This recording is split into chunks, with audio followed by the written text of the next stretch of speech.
नमस्कार, मैं डॉक्टर सुजाता वीरेश, प्रवक्ता हिंदी। आज आपको हिंदी विषय के अंतर्गत कहानी साहित्य में बहादुर कहानी का समीक्षात्मक अध्ययन करते हुए कुछ बिंदुओं पर प्रकाश डालेंगे। ये बिंदु हैं कथानक यानी कि सारांश, शीर्षक, देश काल एवं वातावरण, पात्र एवं चरित्र चित्रण, कथोपकथन, संवाद योजना, भाषा शैली और अंत में उद्देश्य। इनमें से जिन बिंदुओं पर विशेष रूप से हम प्रकाश डालेंगे ताकि बहादुर कहानी का जो निचोड़ है वो हमारे समक्ष आ जाए, तो उसमें हम कथानक, पात्र एवं चरित्र चित्रण में बहादुर के चरित्र पर हम विशेष प्रकाश डालेंगे। तो देखिए, ये जो बहादुर कहानी है, ये प्रसिद्ध कहानीकार श्री अमरकांत जी द्वारा रचित एक मनोवैज्ञानिक और चरित्र प्रधान कहानी है। इसकी कथा वस्तु आधुनिक मध्यम वर्गीय परिवार की दिखावटी मानसिकता को प्रदर्शित करती है।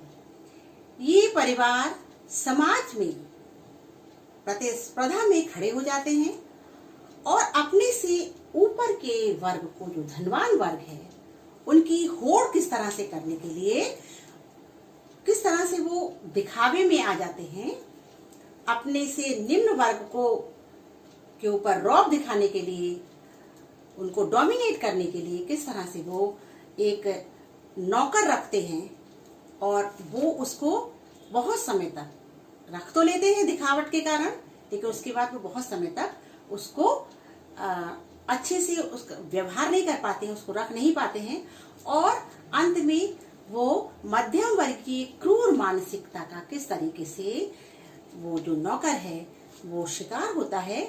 इस कहानी में हम इसकी जो कथा है इसी को देखेंगे, इसी मानसिकता को देखेंगे, इसी जो उद्देश्य है कहानी का उसको हम देखेंगे, किस तरीके से लेखक ने, कहानीकार ने इस उद्देश्य की पूर्ति के लिए इस कहानी को लिखा है।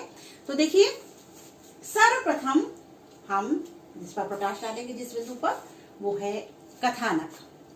कथानक कहानी के तत्वों में एक मुख्य स्थान रखता है, यानी कि सारांश।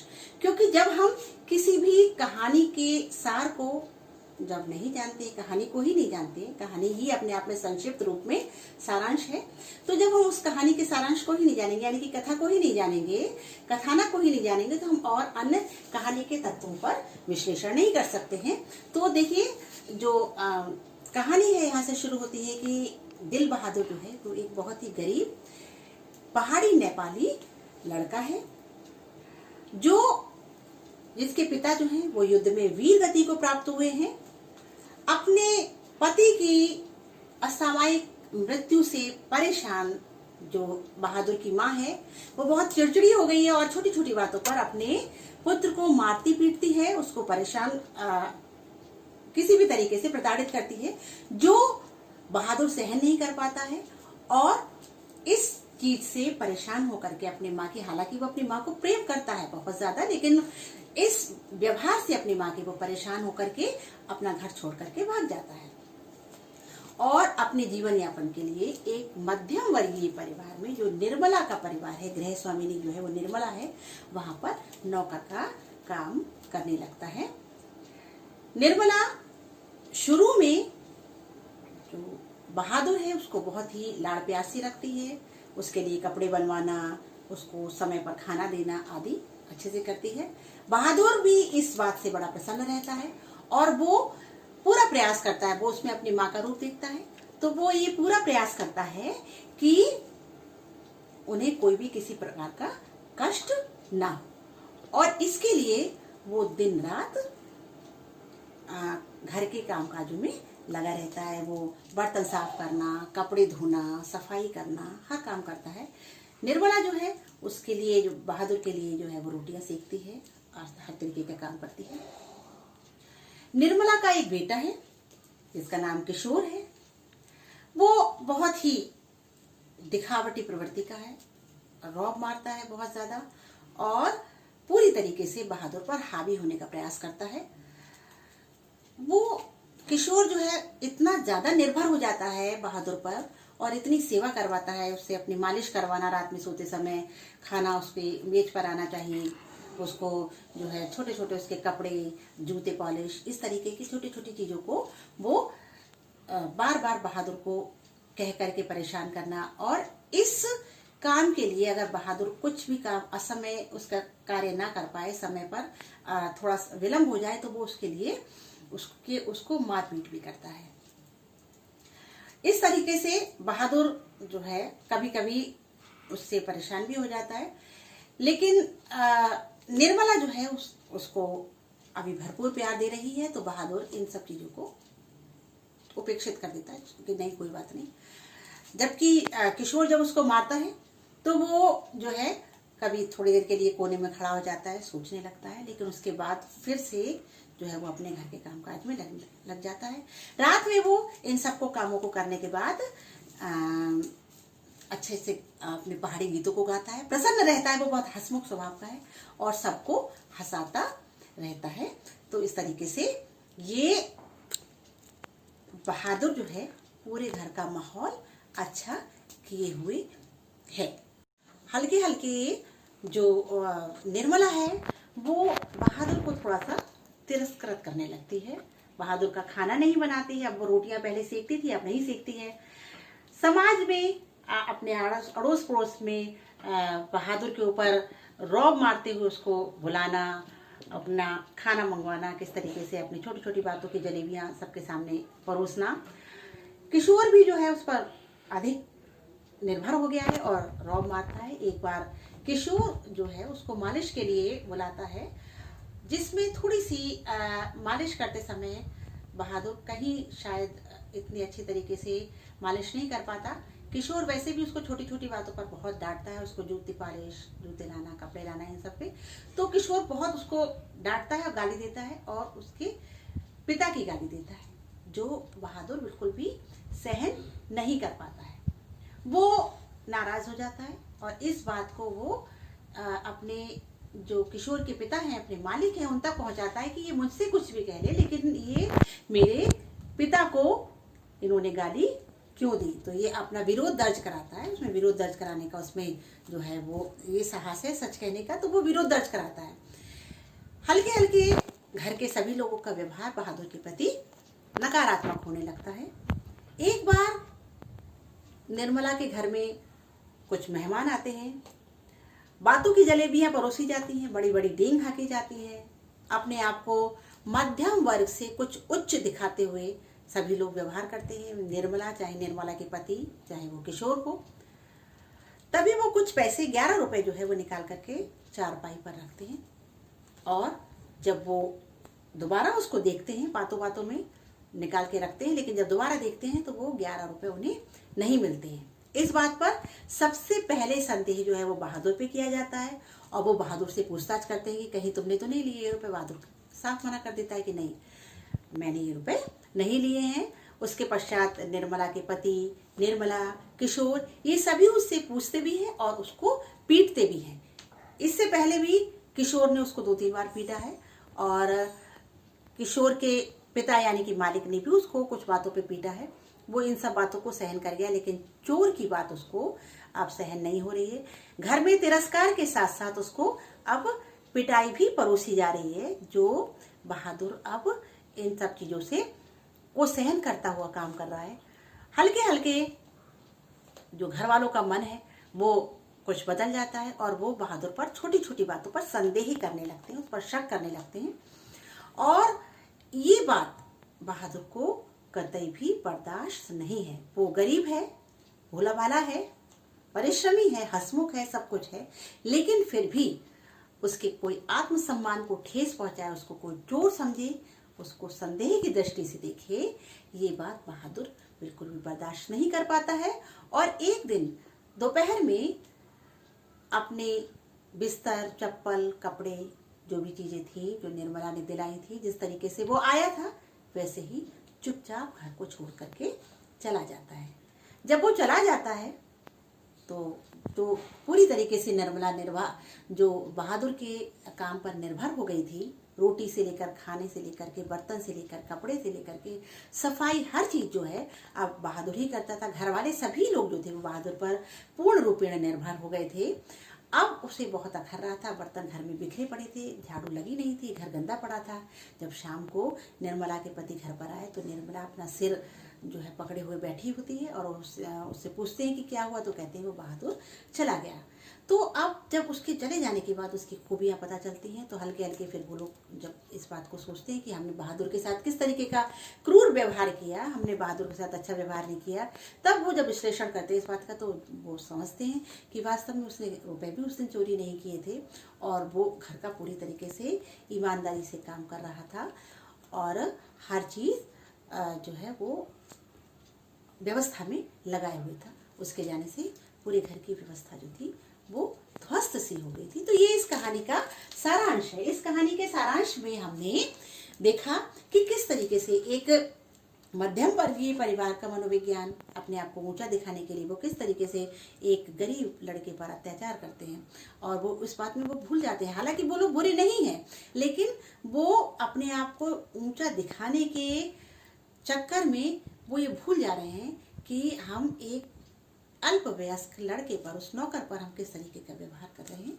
ये इस कहानी का सारांश है और इस सारांश में एक अल्पवयस्क नौकर के मनोविज्ञान को प्रकट करने वाली ये मार्मिक कहानी हमारे समक्ष आती है।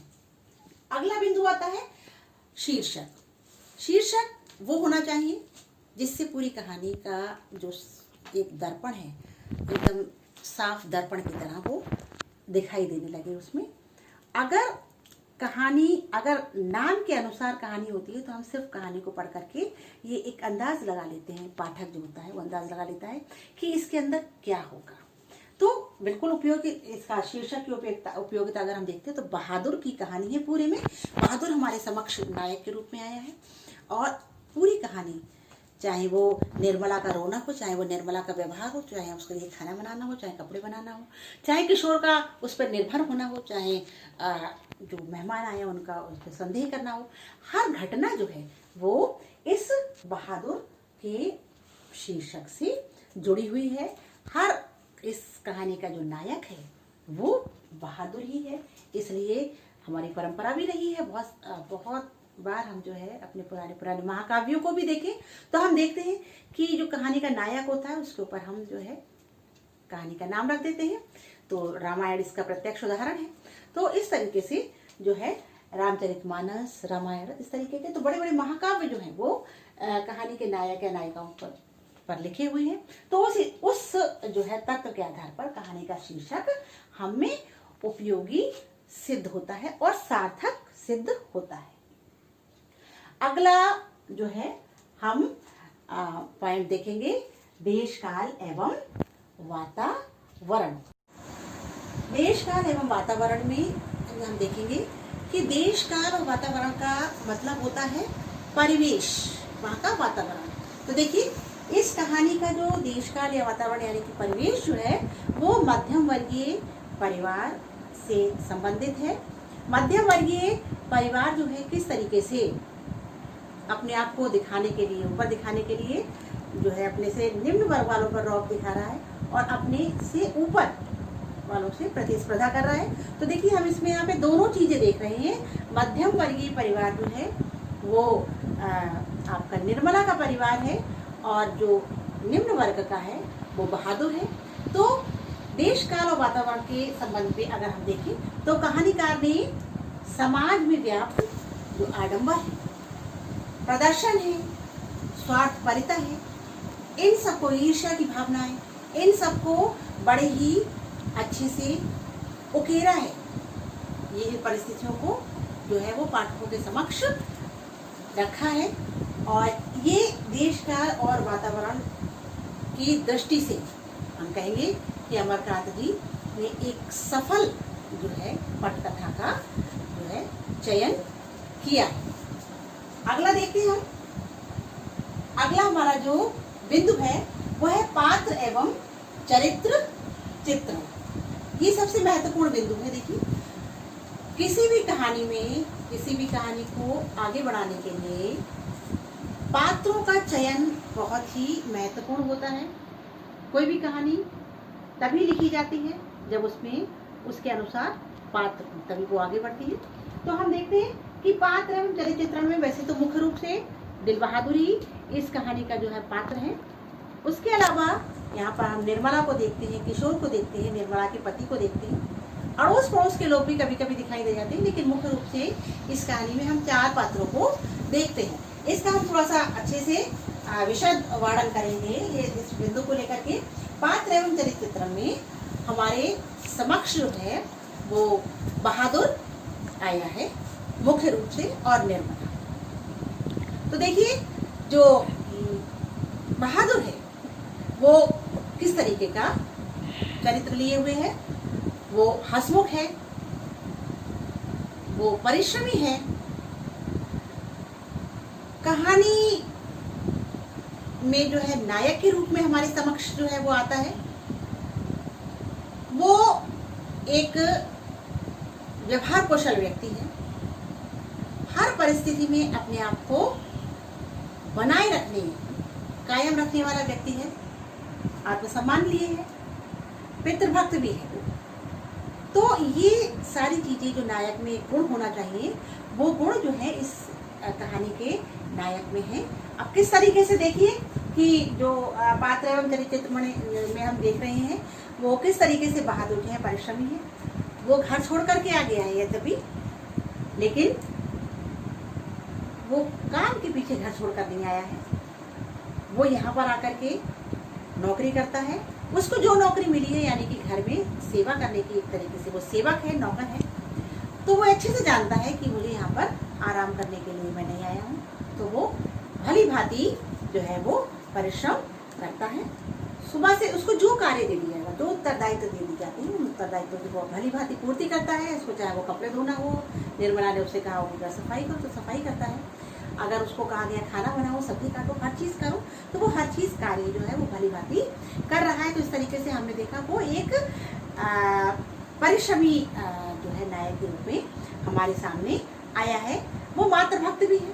मातृभक्त किस तरीके से है कि माँ ने उसको पीट करके परेशान इतना कर दिया कि वो उसको घर छोड़ना पड़ा, किंतु फिर भी वो अपनी कमाई का जो भी उसको रुपया मिलता है वो निर्मला से कहता है कि मालकिन ये रुपए आप मेरी माँ को इस पते पर भेज दो। उसकी माँ निर्मला कहती है कि माँ ने तो तुम्हें निकाल दिया, वो तो तुम्हें पीटती थी, फिर भी तुम्हारे रुपए क्यों भेजने को कह रहे हैं। तो वो कहते हैं कि माँ का बहुत बड़ा कर्ज होता है। इस तरीके से वो माता पितृभक्त के रूप में हमारे सामने आया है, माता पितृभक्त के।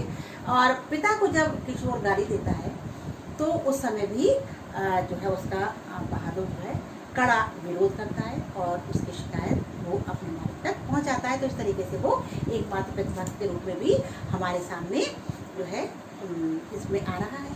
ईमानदार है वो, उसने चोरी नहीं की।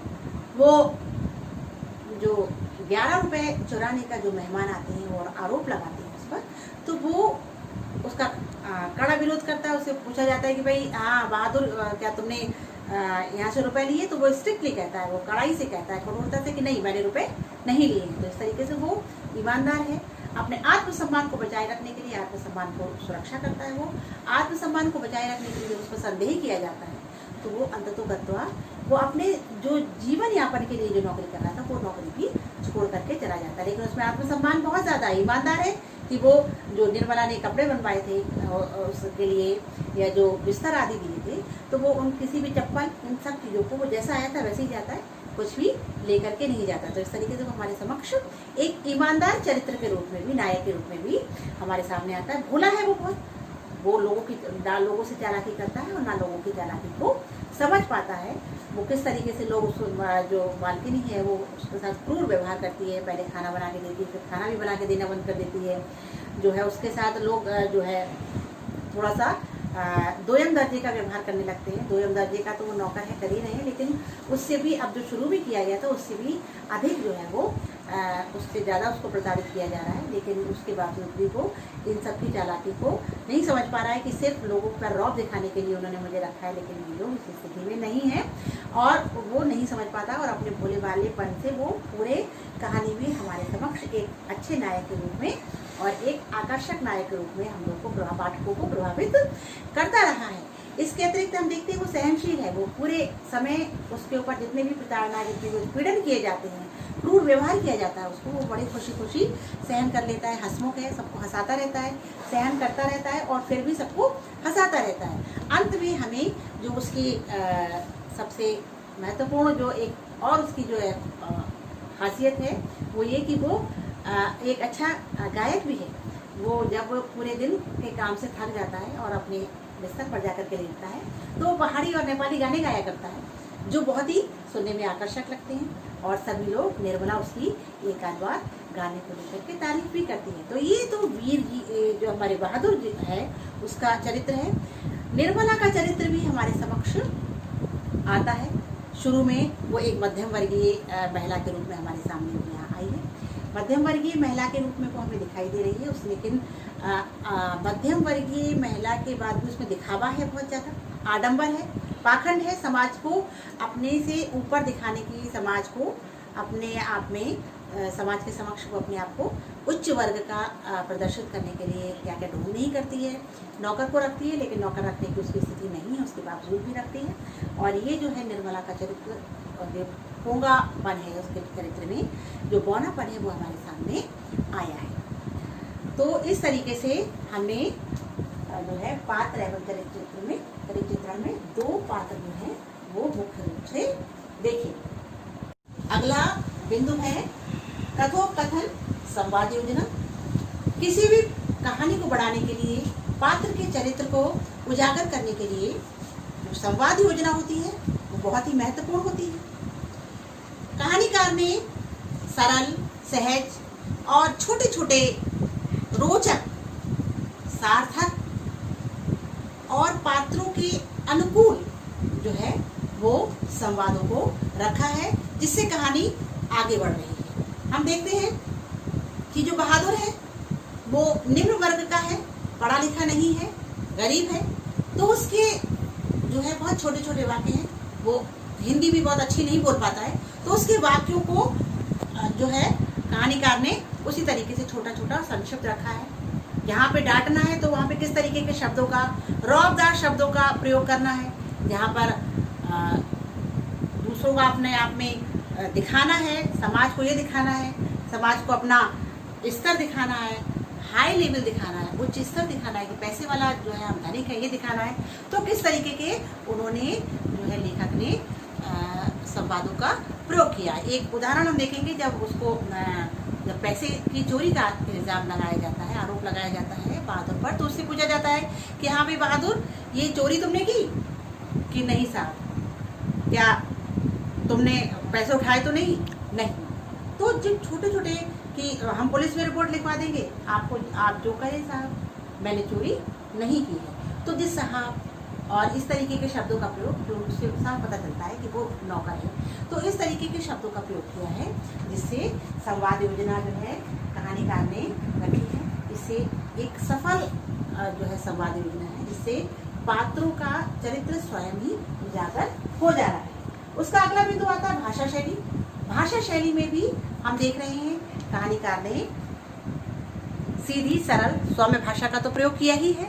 उसके अलावा हम देखते हैं इसमें हिंदी का प्रयोग के साथ साथ उर्दू के शब्दों का, अंग्रेजी के शब्दों का भरपूर प्रयोग किया गया है। जैसे कि हकीकत, महसूस किया, फरमाइश की, इस तरीके से ये उर्दू के शब्दों का प्रयोग है। तो वहीं पर रिपोर्ट लिखवा देना पुलिस को, इस तरीके के जो शब्द हैं वो अंग्रेजी के शब्दों का प्रयोग किया है।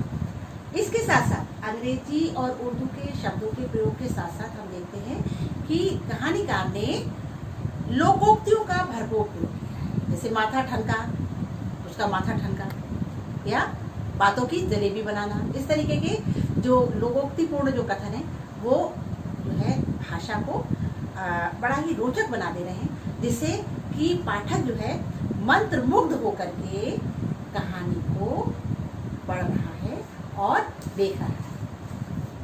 अगला हम देखते हैं और अंतिम है। अगला और अंतिम जो है वो है उद्देश्य। कहानी जो है वो किस उद्देश्य से लिखी गई। जब हम कोई भी साहित्य में कुछ भी काम, कोई भी कार्य किया जाता है, उसका कोई उद्देश्य जरूर होता है। भले ही वो उद्देश्य कोई वैसा ना हो तो मनोरंजन ही एक उद्देश्य हो सकता है, लेकिन ये कहानी समस्या को उठाई हुई कहानी है। तो कहानी का उद्देश्य हम देखते हैं उसमें, तो जो है कि निम्न वर्ग के प्रति कहानीकार जो है वो सहानुभूतिपूर्ण रवैया इसमें प्रदर्शित हो रहा है, दिखा रहा है। और जो मध्यम वर्ग और निम्न वर्ग के बीच की जो खाई है उसको दूर करने का प्रयास इस कहानी में भली भांति हुआ है। ये इस कहानी का उद्देश्य है। तो हमने देखा कि इसमें ये एक मनोवैज्ञानिक कहानी थी और लेखक ने बड़े ही मनोवैज्ञानिक तरीके से इस कहानी को लिखा है और पाठकों के समक्ष एक अच्छी प्रस्तुति, हम कह सकते हैं, एक अच्छा जो है वो निचोड़ इस कहानी का, निष्कर्ष जो है इस कहानी का हमें दिखाई दिया। तो अब एक बार हमने विहंगम दृष्टि डालेंगे इन पूरे बिंदुओं पर कि सारांश, कथानक में हमने सारांश देखा जो इसमें बहादुर नायक है और उसके इर्द गिर्द पूरी कहानी हुई। शीर्षक नायक के ऊपर ही इसका नाम रखा गया है बहादुर। देशकाल और वातावरण यानी कि परिवेश जो है वो मध्यम वर्गीय परिवेश है और पात्र एवं चरित्र चित्रण जो है वो कहानी के अनुकूल है। कथोपकथन, संवाद योजना जो है वो संवाद योजना जो है वो कहानी को बढ़ा रही है। भाषा शैली, छोटे छोटे जो है उन शब्दों का प्रयोग किया गया है, अच्छी भाषा का प्रयोग किया गया है और पात्रानुकूल भाषा का प्रयोग किया है। उद्देश्य जो है वो कहानी का उद्देश्य जो है वो समाज के बीच में, समाज के समक्ष मध्यम वर्गीय और निम्न वर्गीय मानसिकता के या जो वर्ग है उसके बीच की खाई को पाटना है। तो इस तरीके से ये हमने देखा कि बहादुर कहानी का समीक्षात्मक अध्ययन था। अब हम गृह कार्य लेते हैं। गृह कार्य जो है इस तरीके से सारांश पूछा जा सकता है, कहानी का सारांश। शीर्षक की उपयोगिता पूछी जा सकती है। शीर्षक की उपयोगिता, बहादुर का चरित्र और कहानी का उद्देश्य। इस तरीके से बहादुर कहानी पर जो गृह कार्य लेते हैं, तो सारांश हो गया, शीर्षक की उपयोगिता हो गई, बहादुर का चरित्र पूछा जा सकता है और कहानी का उद्देश्य। ये पूरा इसका समीक्षात्मक अध्ययन था।